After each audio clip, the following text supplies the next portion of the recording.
देखो तो आज ना मैं इंग्लिश की क्लास स्टार्ट करते हैं। इसमें मैं इंग्लिश के कुछ वर्ड्स बता रहा हूँ, तुम्हें ध्यान देना।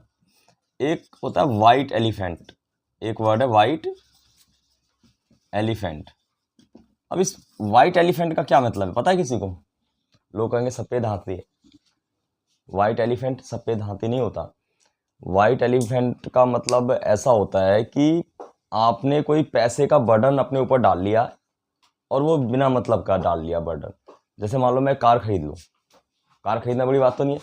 मैंने कार खरीद लिया, वो कार जब अगर मैं खरीदता हूँ तो मुझे EMI दूंगा, ठीक है। खड़ा करने के लिए जगह चाहिए, चाहिए नहीं चाहिए, और उसकी सर्विस ज़्यादा लगेगी, सर्विस कराऊंगा ज़्यादा पैसा लगेगा नहीं लगेगा। तो कहने का मतलब ये है कि जब आप व्यर्थ का कोई बोझ अपने सर पे डाल लेते हो, फाइनेंशियल पैसे से रिलेटेड, घर में भी कई बार होता है झगड़ा होता है, यार क्या बिना मतलब में पैसे भी खर्च करे, क्या उठा के ले आया, फायदे इसका फायदा क्या हो रहा है? कोई फायदा हो रहा है इसका? कुछ नहीं हो रहा। अब जैसे रेफ्रिजरेटर ही लेना था मेरे को, अभी मेरा रेफ्रिजरेटर जाके देख रहा हूँ मेरी हाइट का है और हमारी फैमिली 4 मेंबर की है, वो आधा भी नहीं भरता। तो क्या है, व्यर्थ का ही बोझ है वो। तो कहने का मतलब जरूरत से ज़्यादा जब आप कोई ऐसी चीज़ ले लेते हैं जिसमें आपको फाइनेंशियली बहुत नुकसान उठाना पड़ता है, तो उसे बोलते हैं व्यर्थ का बोझ। तो इसकी मैं हिंदी भी लिखवा देता हूँ। इसका मतलब होगा आपका व्यर्थ का आर्थिक बोझ। आर्थिक मतलब पैसे से रिलेटेड। मैं हिंदी में भी मीनिंग लिखवा रहा हूँ, उसका सेंटेंस भी बना के दिखाऊंगा।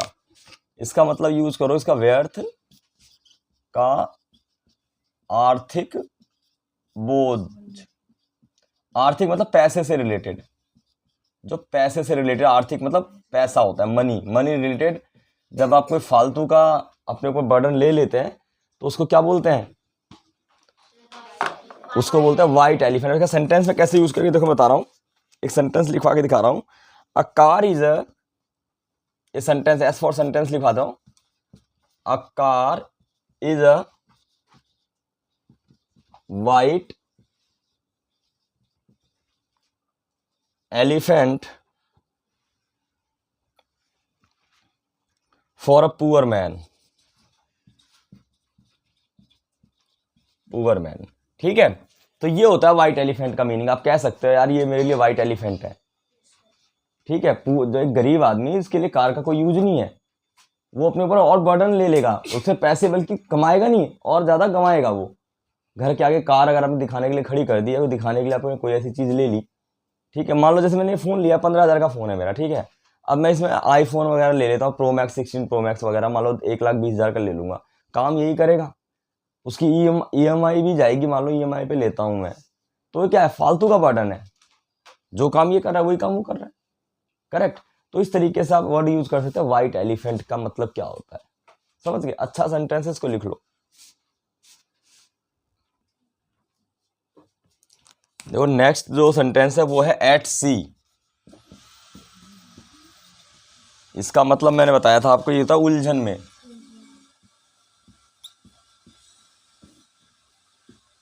या फिर कह सकते परेशानी में। ये सेंटेंस यूज होता है एट सी, किसके लिए यूज होता है? उलझन में या परेशानी में यूज होता है। मैंने बता दिया आपको पहले भी, है ना। तो इसका सेंटेंस अगर मैं बनाऊं तो देखो, द क्वेश्चन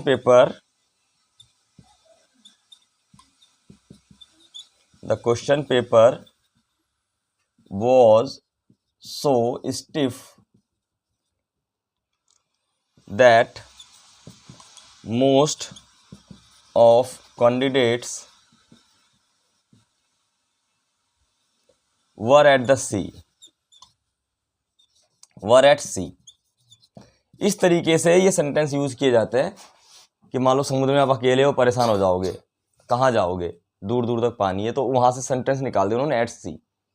यानी जब बंदा परेशानी में है, कह रहा है आई एम वेरी, जो है मेरे पास बहुत फाइनेंशियल कर्ज हो चुका है, आई एम एट द सी, कि अब मैं व्हाट टू डू और व्हाट टू नॉट डू। तो इस तरीके से होता है। इसका मतलब होता है एट सी का मतलब होता है उलझन में पड़ना, परेशान हो जाना किसी चीज़ को लेके, ठीक है। बनाओ इससे एक सेंटेंस बनाओ। चलो नेक्स्ट सेंटेंस में लिखवाता हूँ आपको, at sixes and sevens. At sixes and sevens.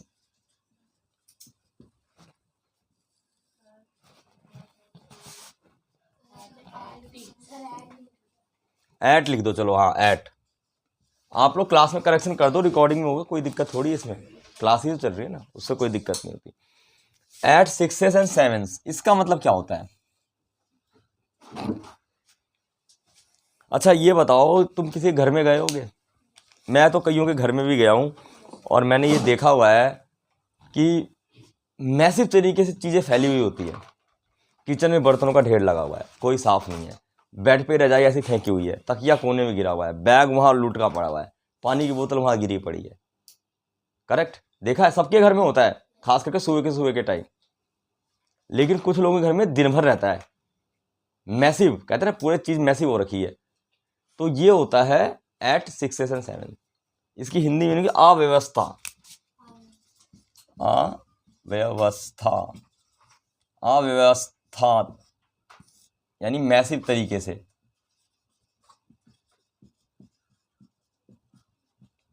फैला हुआ, यानी कोई भी चीज अपने जस्ट पोजीशन पे नहीं है, जिसको जहां रहना चाहिए था वहां वो नहीं है।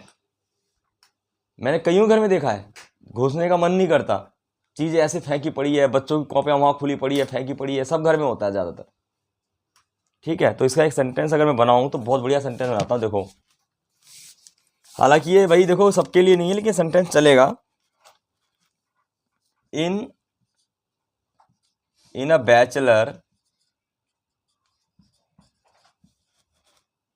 बैचलर्स रूम, यानी जो कुंवारे लोग हैं उनका कमरा, things are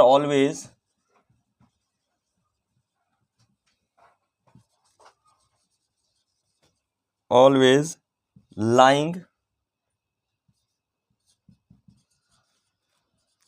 eight sixes and sevens. ये होता है, समझ गए? यानी जो कुंवारों के रूम में अगर जाओ, जिनकी शादी वगैरह नहीं हो रखी, जो लोग अकेले रह रहे हैं, वहाँ जो सारी चीज़ें ऐसी फैली रहती हैं। और ये हकीकत भी है, जहाँ तक केवल 99%, कुछ लोग होते हैं बैचलर तो सही से भी रखते हैं उन चीज़ों को। एक सेंटेंस है अ चाइल्ड्स प्ले, इसका मतलब क्या होता है?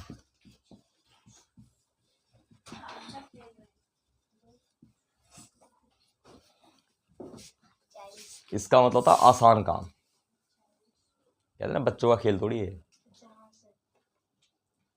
चाइल्ड्स प्ले, इसका मतलब होता है आसान काम।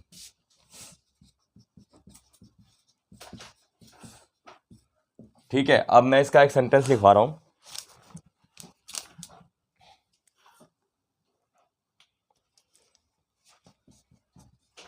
It is not a child's play to pass this exam, यानी इतना आसान नहीं है इस एग्जाम में पास होना। ठीक है, अब घर में जैसे औरतें खाना बनाती है ना, आदमी क्या करेगा, उसमें खाने में दिक्कत करेगा, नमक ज़्यादा है, ये ज़्यादा है, मिर्च ज़्यादा है, अच्छा नहीं लग रहा, टेस्ट नहीं आ रहा, उसके यहाँ का खाना अच्छा था, रेस्टोरेंट में कितना अच्छा खाना बनता है, तुम ऐसा क्यों नहीं बनाती? तो औरतें क्या होती है, आसान काम है। तो कुकिंग करना चाइल्ड प्ले नहीं है, ऐसा बोलते हैं ना घर में, तो वहाँ पर यूज़ कर सकते हो, बनाओ इसके सेंटेंसेस बनाओ। देखो नेक्स्ट वर्ड लिए लिखा है सम एंड सब्सटेंस, इसका मतलब होता है कि किसी चीज़ का एक्सप्लेन करना इन शॉर्ट वे, यानी निचोड़।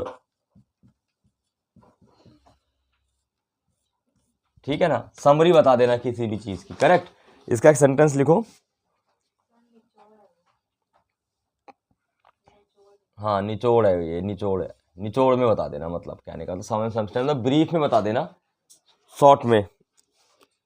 सेंटेंस लिख लो इसका, can you tell me the sum and substance of his speech, यानी भाई जो उस बंदे ने भाषण दिया है, स्पीच बोला है आपके स्कूल के प्रिंसिपल ने, उसकी समरी बता दो, क्या क्या उसमें मेन मेन पॉइंट बोला है। कहते हैं ना कि भाई मुझे बता दो कि मोदी जी ने जो लेक्चर दिया है उसका सम एंड सब्सटेंस बता दो, क्या है मेन मेन, किन मुद्दों पे बात हुई है।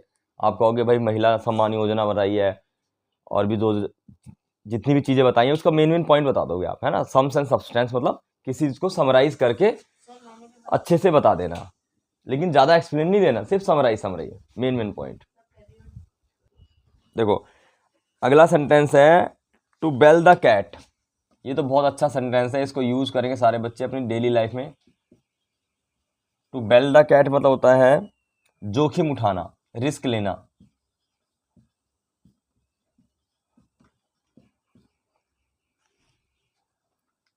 जैसे सेंटेंस है यू शुड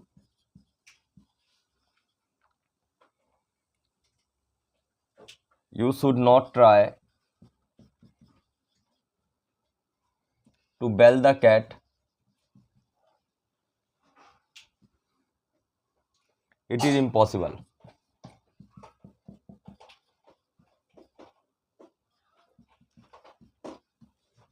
ये मीनिंग हो गया इसका। You should not try to bell the cat, आप इतना बड़ा रिस्क नहीं ले सकते, ये काम इम्पॉसिबल है। आप कहो ना मैं जाके अर्थ के कोर में चला जाऊं, मैं समुद्र के सबसे गहराई में चला जाऊं, ये सारे की चीज़ क्या है, बेल द कैट है। इतना आसान नहीं है रिस्क लाना, ये बहुत इम्पॉसिबल काम है। आप कह सको मैं कोई मिशन भेज रहा हूँ सन के अंदर, नॉट बेल द कैट, बहुत बेल द कैट है, ये बहुत मुश्किल काम है, रिस्की ये काम है, तो आप इसको यूज कर सकते हैं।